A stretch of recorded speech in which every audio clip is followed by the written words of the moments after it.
अस्सलाम वालेकुम नाज़रीन, मैं मोहम्मद असलम हुसैन सियासत की खबरों में आप सबका इस्तकबाल करता हूँ। राजस्थान के अजमेर में वाक़ सुल्तान अल हिंद हज़रत ख्वाजा मोइनुद्दीन चिश्ती गरीब नवाज रहमतुल्लाह अलैह दरगाह को अब महाराणा प्रताप सेना ने मंदिर होने का दावा किया है। तंजीम ने राजस्थान के वज़ीर आला अशोक गहलोत और मरकजी हुकूमत को भी एक खत लिखकर इसकी तहकीकात कराने को कहा है। एक न्यूज़ चैनल की रिपोर्ट के मुताबिक महाराणा प्रताप सेना के अहदेदारों ने एक तस्वीर भेजी है जिसमें अजमेर दरगाह की खिड़कियों पर स्वास्तिक के निशानात हैं।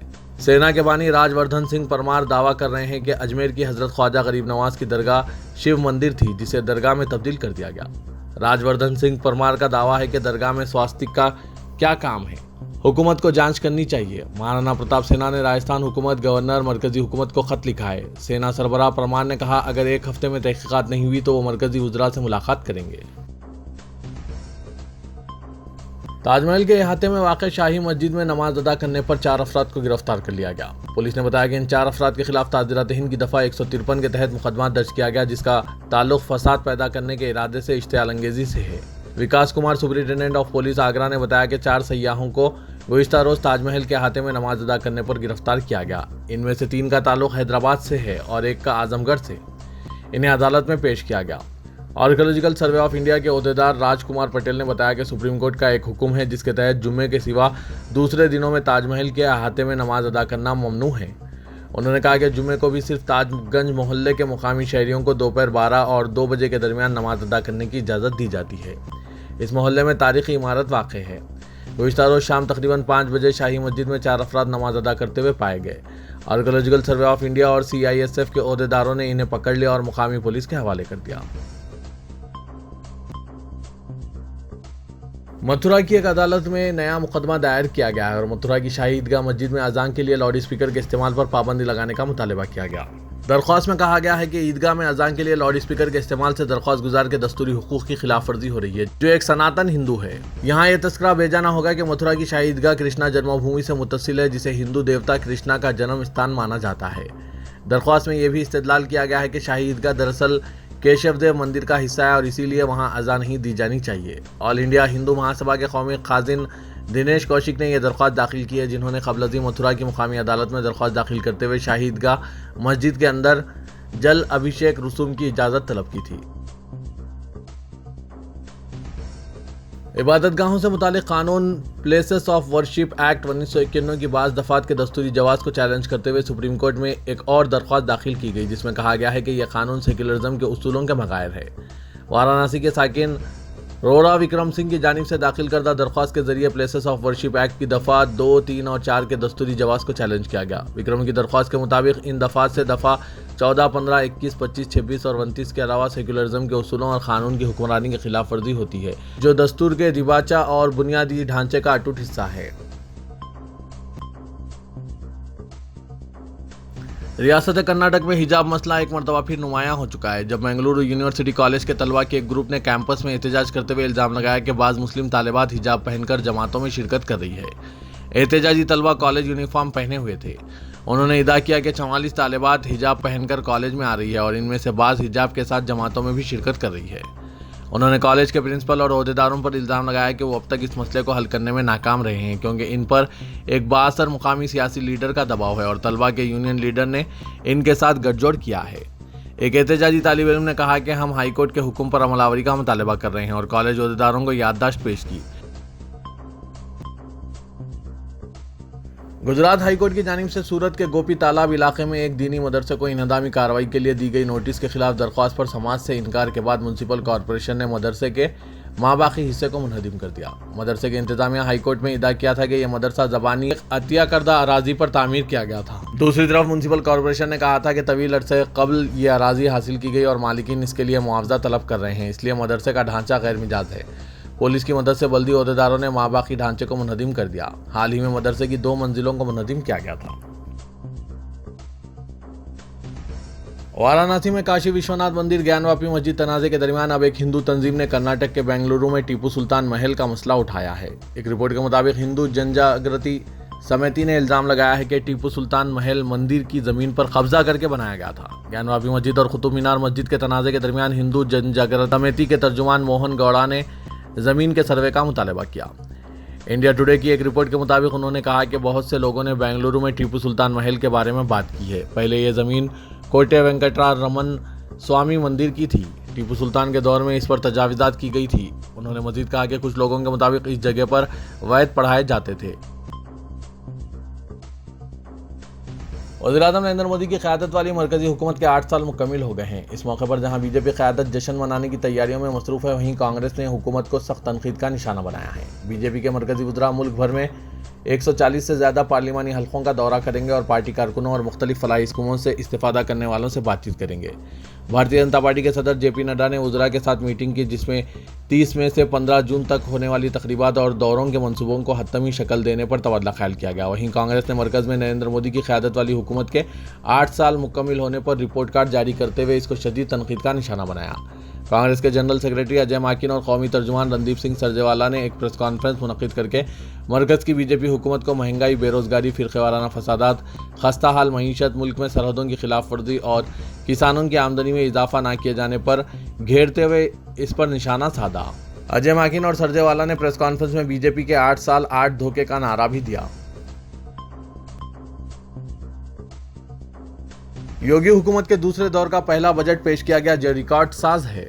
यह बजट 6 लाख करोड़ से भी ज़ायद का है, जिसमें बीजेपी के मिशन 2024 की साफ झलक देखी जा सकती है। हुकूमत ने हालिया असेंबली इंतखाबात के दौरान पार्टी के संकल्प पत्र के कई निकात पर खास तरजीह देने की कोशिश की है, जबकि किसानों और नौजवानों को भी लुभाने की कोशिश की गई है। इस बजट में बुनियादी ढांचों मसलन एक्सप्रेसवे, डिफेंस कॉरिडोर की तामीर व तरक्की पर भी खास तवज्जो दी गई, जबकि तालीम बिलखुसूस तिब्बी शोबों को नुमायां अहमियत देने का भी हुकूमत दावा कर रही है। उमरा या हज इजाज़तनामे के बगैर गैर मुल्कियों के मक्के मुकर्रमा में दाखिले पर पाबंदी का निफाज जुमेरात से हो गया है। सऊदी प्रेस एजेंसी के मुताबिक महकमा अमन आमा के तर्जुमान ब्रिगेडियर सामी अल शोरेख ने कहा कि इजाज़तनामे के बगैर शहर मुक़द्दस में दाखिल होने की कोशिश करने वाले गैर मुल्कियों को वापस कर दिया जाएगा। उन्होंने कहा कि सिर्फ इन गैर मुल्कियों को मक्के मुकर्रमा में दाखिले की इजाज़त है जिनके पास उमरा या हज इजाज़तनामों के अलावा मुताल्लिक़ा इदारों से जारी होने वाला इजाज़तनामा है कि वो मक्के मुकर्रमा में मुलाजमत करते हैं या फिर इनका अकामा मक्के मुकर्रमा महकमा पासपोर्ट से जारी शुदा है। सऊदी क़वानीन के मुताबिक हज के अय्याम में किसी भी सऊदी शहरी या मुकीम गैर मुल्की को बगैर इजाज़तनामे के मक्के मुकर्रमा और मुशायर मुक़द्दसा में जाने की इजाज़त नहीं होती। महकमा अमन आमा ने ताकीद की है कि जो सऊदी शहरी या मुकीम गैर मुल्की इस साल फ़रीज़ हज अदा करने के ख्वाहिशमंद हों, वो मारूफ तरीक़े के मुताबिक इजाज़तनामा हासिल करें।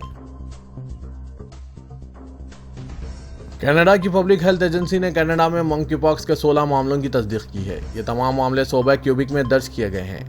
PHAC ने एक बयान में कहा कि मुतअद्दिद केसेस की तस्दीक के लिए नमूने लिए जा रहे हैं। बयान के मुताबिक मंकी पॉक्स के मामलों की शिनाख्त और मुकामी हेल्थ सेंटर के जरिए इलाज किया जा रहा है। कनाडा में सूबों और इलाकों के साथ वैक्सीन के मंसूबे जारी हैं। वज़ीर-ए-आज़म नरेंद्र मोदी ने तेलंगाना में बीजेपी के इक़्तिदार को यकीनी करार देते हुए आवाम से अपील की कि तेलंगाना को ख़ानदानी हुक्मरानी और खुशामद पसंदी की सियासत से आज़ाद करें। एक रोज़ा दौरे पर हैदराबाद पहुंचने के बाद बेगमपेट एयरपोर्ट पर वज़ीर-ए-आज़म ने बीजेपी कारकुनों से खिताब किया। सैकड़ों की तादाद में बीजेपी कारकुनों ने वज़ीर-ए-आज़म का इस्तकबाल किया। वज़ीर-ए-आज़म ने अपने खिताब में रियासती हुकूमत और ख़ास तौर पर चीफ मिनिस्टर के चंद्रशेखर राव को तनक़ीद का निशाना बनाया और मुल्क को ख़ानदानी जमातों से निजात दिलाने की ज़रूरत ज़ाहिर की। उन्होंने कहा कि हकीकी तरक्की के लिए परिवारवादी पार्टियों को इख्तिदार से बेदखल करने की ज़रूरत है। वज़ीर-ए-आज़म ने तेलंगाना अवाम से अपील की कि वो विरासत की सियासत और ख़ानदानी पार्टियों के खिलाफ तहरीक जारी रखें ताकि रियासत की हम्माजहती तरक्की की राह हमवार हो सके। वज़ीर-ए-आज़म ने दावा किया कि तेलंगाना में तब्दीली यकीनी है और बीजेपी बरसर इख्तिदार आएगी। वज़ीर-ए-आज़म ने बीजेपी कारकुनों के जोश व खरोश का हवाला देते हुए कहा कि शदीद गर्मी के बावजूद कारकुनों का जोश व खरोश ये जाहिर कर रहा है कि सख्त मेहनत ज़रूर रंग लाएगी। नरेंद्र मोदी ने कहा कि TRS हुकूमत चाहती है कि तेलंगाना को दिलजोई और खुश करने की सियासत का मरकज़ बनाए, जबकि हम तेलंगाना को टेक्नोलॉजी हब में तब्दील करना चाहते हैं। चीफ मिनिस्टर तेलंगाना के चंद्रशेखर राव ने कौमी सतह पर मुतबादिल मिहाज की तश्कील की सरगर्मियों के तहत बेंगलुरु पहुंचकर साबिक़ वज़ीर-ए-आज़म और जनता दल सेकुलर के सरबराह HD देवेगौड़ा और इनके फर्जंद साबिक़ चीफ मिनिस्टर HD कुमारस्वामी से मुलाकात की। देवेगौड़ा की ख़यामगाह पर KCR ने लंच किया और कौमी सियासी सूरत हाल के अलावा बीजेपी के मुतबादिल के तश्कील के इम्कानात पर तबादला ख्याल किया। चीफ मिनिस्टर के हमरा राज्यसभा के रुकन संतोष कुमार और अरकान मुक़न्नना राजेंद्र रेड्डी, कृष्णा मोहन रेड्डी और जीवन रेड्डी मौजूद थे। मुलाकात के बाद HD कुमारस्वामी के हमरा मीडिया के नुमाइंदों से बात करते हुए KCR ने इस बात को दोहराया कि आइंदा 2-3 माह में कौमी सियासत में सनसनीखेज़ तब्दीली वाक़ होगी और कोई भी ताकत इसे रोक नहीं पाएगी। उन्होंने कहा कि उज्ज्वल भारत की तश्कील के लिए मसाई जारी है और अवाम को सियासी वाबस्तगी से बालातर होकर काम करना चाहिए। उन्होंने कहा कि सियासी कायदीन को भी मुल्क की भलाई और तरक्की के लिए सियासत से उठकर काम करना चाहिए। चीफ मिनिस्टर ने कहा कि हिंदुस्तान में कौमी सतह पर अनकरीब अहम तब्दीलियां रोनमा होंगी जिन्हें कोई भी रोक नहीं पाएगा। वज़ीर-ए-आज़म नरेंद्र मोदी की हैदराबाद आमद के मौके पर सीपीआई ने एहतजाज मुनज़्ज़म किया। अवाम दुश्मन पॉलिसियों के खिलाफ सीपीआई कारकुनों ने सियाह शर्ट पहनकर एहतजाज किया। कई कायदीन को पुलिस ने हिरासत में ले लिया। सीपीआई सिटी दफ्तर हिमायतनगर के रूबरू सिटी सेक्रेटरी ईटी नरसिम्हा और स्टेट काउंसिल अरकान Prem Pawani H Chhaya, all India trade union congress secretary M Narasimha की क़यादत में एहतजाज मुनज़्ज़म किया गया। सीपीआई कारकुन वज़ीर-ए-आज़म के दौरे की मुखालिफत पर मबनी नारों के साथ प्ले कार्ड्स थामे थे। सीपीआई कौमी सेक्रेटरी डॉक्टर नारायणा, रियासती सेक्रेटरी चाडू वेंकट रेड्डी और दीगर को पुलिस ने एहतजाज में हिस्सा लेने से रोकने घरों पर महरूस रखा। दोनों शहरों हैदराबाद और सिकंदराबाद में जुमेरात की दोपहर अचानक मौसम तब्दील हो गया और बेशतर इलाकों में तेज़ हवाओं के साथ मौसलाधार बारिश होने लगी, जबकि कई इलाकों में मतलब आलूद होने के साथ बूंदाबांदी हुई लेकिन बारिश नहीं हुई। शेखपेट, जुबली हिल्स, कोंडापुर, गच्चीबौली, उप्पल, राजेंद्र नगर, अत्तापुर, गोलकुंडा, श्रीलंगमपल्ली, मेरचल, रंगारेड्डी के अलावा अंबरपेट, मलकाजगिरी और हिमायतनगर में बारिश हुई। नामपल्ली ताज आइसक्रीम चौराहे के करीब जेर तामीर रेवेन्यू डिवीजन ऑफिसर के दफ्तर की टीन शेड तेज हवाओं के सबब फिजा में उड़कर गाड़ियों पर जा गिरी, जिसकी वजह से 3 गाड़ियों को नुकसान पहुंचा।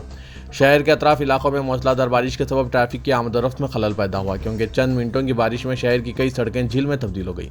कई अजला में आलूद होने और बारिश की इत्तला है। महकमा मौसमियात के मुताबिक निर्मल, सिद्दीपेट, जनगांव, करीमनगर, सरसला और निजामाबाद में बारिशों का सिलसिला जारी है। सिकंदराबाद रेलवे स्टेशन को खूबसूरत बनाने के हिस्से के तौर पर यहां पर सेल्फी पॉइंट बनाया गया है। ये सेल्फी पॉइंट स्टेशन के प्लेटफॉर्म नंबर 10 पर साउथ सेंट्रल रेलवे की जानिब से बनाया गया है। सिकंदराबाद रेलवे स्टेशन का शुमार हिंदुस्तानी रेलवेज में मसरूफ तरीन और बड़े स्टेशन में होता है। रोजाना इस स्टेशन पर 1.5 लाख मुसाफिरीन की आमद और रवानगी होती है। साउथ सेंट्रल रेलवे ने अपने प्रेस रिलीज में कहा कि दोनों शहरों हैदराबाद और सिकंदराबाद के अहम स्टेशन के अलावा यह स्टेशन सयाहों के लिए मशहूर और पुरकशिश मुकाम है। यहाँ लगाए गए सेल्फी पॉइंट से सेल्फी लेने के लिए पुरजोश अफराद, ब्लॉगर्स और सफ़र करने वाले मुसाफिरीन के लिए तफरीह होगी। रुकन पार्लियामेंट हैदराबाद असदुद्दीन अवैसी से पार्टी के सदर दफ्तर दारुस्सलाम में बेगम बाजार में पेश आए कत्ल के मकतूल नीरज पनवार की अहलिया सजना पनवार, मां निशा पनवार, वालिद और दीगर अरकान खानदान ने मुलाकात करके नीरज कत्ल मुकदमे में इंसाफ दिलाने की अपील की। नीरज को गुज़िश्ता जुम्मा बेगम बाजार फिश मार्केट के पास 5 अफराद ने दूसरे तबके की लड़की से शादी के इल्ज़ाम पर इंतहाई बेदर्दी से लोगों के सामने कत्ल कर दिया था। मकतूल के अरकान खानदान ने असदुद्दीन अवैसी से अपील की कि वो मुकदमे की फास्ट ट्रैक कार्रवाई चलाने और इन्हें इंसाफ दिलाने में मदद करे। असदुद्दीन अवैसी ने इस सिलसिले में पुलिस के आला अहदेदारों से बात करके इन्हें खातियों के खिलाफ सख्त कार्रवाई का मशवरा दिया।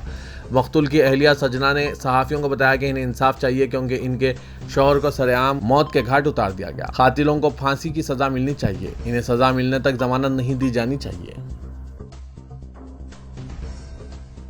वज़ीर-ए-आज़म नरेंद्र मोदी के दौरे हैदराबाद के मौके पर इनके इस्तकबाल में फ्लेक्सी बोर्ड्स लगाए गए, तो दूसरी तरफ तेलंगाना से किए गए वादों को याद दिलाते हुए शहर के मुख्तलिफ मुकामात पर बैनर्स लगाए गए। बीजेपी की जानिब से वज़ीर-ए-आज़म के इस्तकबाल के सिलसिले में फ्लेक्सी लगाए गए थे। बेगमपेट एयरपोर्ट पर जाफरानी जमात के लीडरों और कारकुनों की जानिब से फ्लेक्सी बोर्ड्स लगाए गए। ताहम मोदी के दौरे की मुखालिफत करते हुए बाज़ बैनर्स नौजवानों की जानिब से लगाए गए। इन 17 बैनर्स में 17 सवाल पूछे गए हैं। मोदी की मुखालिफत में लगाए गए बैनर्स में रियासत के कालेश्वरम प्रोजेक्ट को कौमी दर्जा न देने पर सवाल उठाए गए। इन बैनर्स पर पूछे गए सवालात के जवाब देने की ख्वाहिश की गई। एक ऐसे ही बैनर में काजीपेट में रेलवे कोच फैक्ट्री के क़याम के सिलसिले में मरकज़ के वादे की भी याद दहानी कराई गई। ये बैनर शहर में मौजू बहस बने हुए हैं। तो ये था आज का खबरनामा। खबरों से मुतालिक कमेंट के जरिए आप अपने ख्यालात पेश कर सकते हैं और साथ ही इस वीडियो को लाइक कीजिएगा। तो मैं मोहम्मद असलम हुसैन अब आप सबसे इजाज़त तलब करता हूँ। तो दीजिए इजाज़त। अल्लाह हाफ़िज़।